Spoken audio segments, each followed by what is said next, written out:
দেবীর অকাল বোধন, পুজো করেন শূদ্ররা। এভাবেই নিজেদের মতো করে শারদোৎসবের আনন্দে মেতে ওঠেন দুর্গাপুরের উখরার পাঠকপাড়ার ছৌ শিল্পীরা।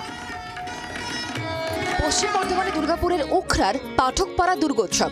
দুর্গাপুজোর 15 দিন আগে থেকে শুরু হয় পুজো। দেবী যোগমায়া রূপে পূজিতা হন এখানে। প্রতি বছর দুর্গাপুজোর সময় রাজ্যের বিভিন্ন প্রান্তে পাড়ি দিতে হয় ছৌ শিল্পীদের। উৎসবের আনন্দে সামিল হওয়ার সুযোগ পান না তারা, তাই ছৌ শিল্পীরা দুর্গাপুজোর আগেই আয়োজন করেন দেবীর অকাল বোধনের। তবে শুধু ছৌ শিল্পীরা নয়, এই পুজোয় সমবেত হন এলাকার সব মানুষই। আমরা 4 দিন ধরে খুব আনন্দ করি, মানে প্রচুর লোকজনের সমাগম হয়, অনেক বাইরে বাইরে থেকে লোক আসে।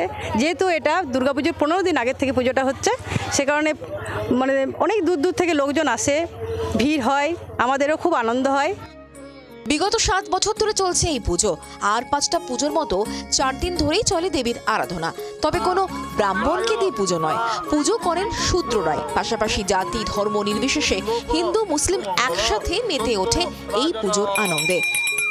এখানে কোনো ব্রাহ্মণ যে পুজো করতে পারবে অন্য কেউ পারবে না এরকম কোনো ব্যাপার নেই। মা সবার, মা সর্বত্র বিরাজমান। তাই এখানে বহু বাইরে বাইরে থেকে লোকরা আসেন, তারাও এখানে করে। এখানে হিন্দু মুসলিম বলেও কোনো ব্যাপার নেই। আমার অনেক ছাত্রছাত্রীরা আছে, তারা অনেক মুসলিম পরিবার থেকে, তারাও এখানে পুজোতে অংশগ্রহণ করে। পুজোর বিশেষ বৈশিষ্ট্যের মধ্যে অন্যতম মহিলাদের ঢাকের বাদ্যে মুখরিত হয় মণ্ডপ। মহিলা ঢাকিদের ঢাকের লড়াই, ছৌ নাচ সহ চলে নানা আনন্দ অনুষ্ঠান। পশ্চিম বর্ধমান থেকে চিত্তরঞ্জন দাসের রিপোর্ট, জি 24 ঘন্টা।